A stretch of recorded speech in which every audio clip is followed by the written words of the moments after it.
Hey everyone, I wanted to make a brief video and talk about.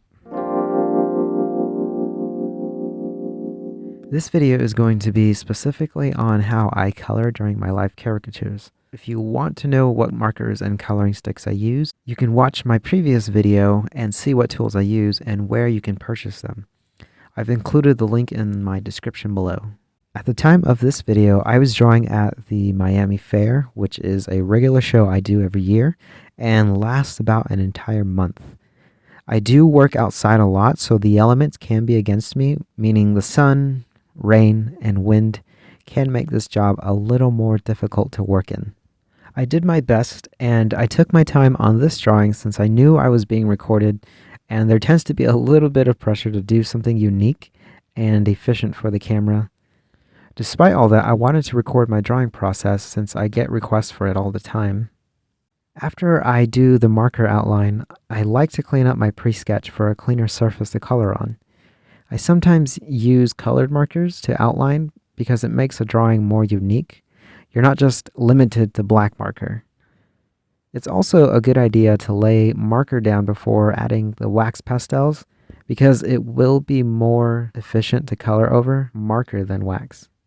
For the shadows, I love using a dark blue or purple base color rather than using straight black. You'll notice it creates a more interesting color palette and makes your piece stand out just a little more. I love going for a more earthy tone palette, and I use a lot of brown, sienna, and ochre to help achieve this. The warmer the colors, the better for my personal taste. I really enjoy using a primary color set, red, blue, and yellow, and you'll notice that I use this a lot in my work. I do try to up the contrast, and I know I tend to get nervous going too bold with dark colors sometimes, but I'm beginning to enjoy creating heavy darks because it helps set the mood in a piece. Much like in film, whether you notice it or not, lighting tells a story, so use it to have your artwork tell a story. The way I achieve this sometimes is I'll put the lighting from the very top or the corner of the page.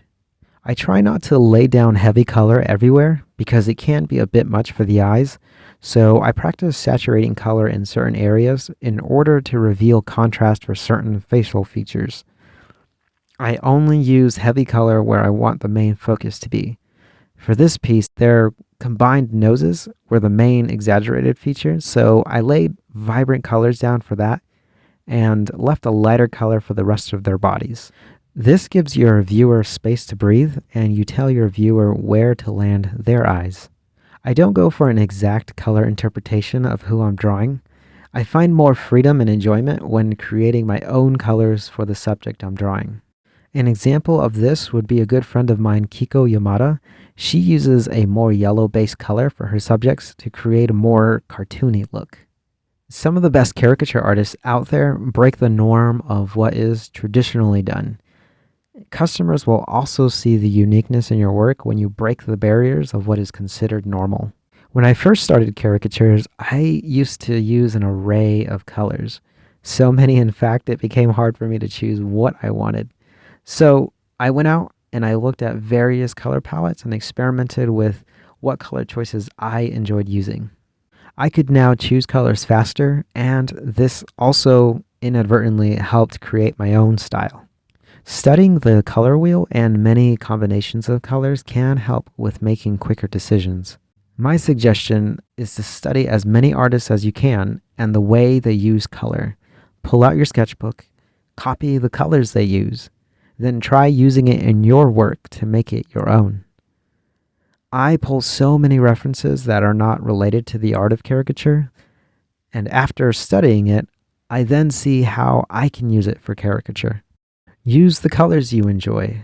Create a world filled with your favorite color combinations. The only limit to your creativity is in your head. To save time coloring, I do my best to use one color at a time, since this is a fast-paced environment. It also depends on your personal goals. In my case, I have a wife and kids, so I've tried finding ways to work faster, make more money, without compromising the quality of each piece. The question I always ask myself is, how is it normally done? Then I ask, how can I do it differently? The more you ask yourself this question, the more you begin to explore the infinite amount of combinations there are in art. For me, this helps keep creating art exciting and fun. If you're always repeating the same thing, you will find yourself burning out. So why not challenge yourself and try something different? Art isn't just about thinking outside the box, it's creating your own box, your own world. The more you realize this, the more you stop caring what others think and free yourself to create something more unique and for yourself. As I'm recording this, I'm getting ready to head out to my next show, so unfortunately this is all the time I have for now. But if you enjoyed this video, please leave a like, comment, and subscribe. I love y'all, God bless, and I'll see you in the next video.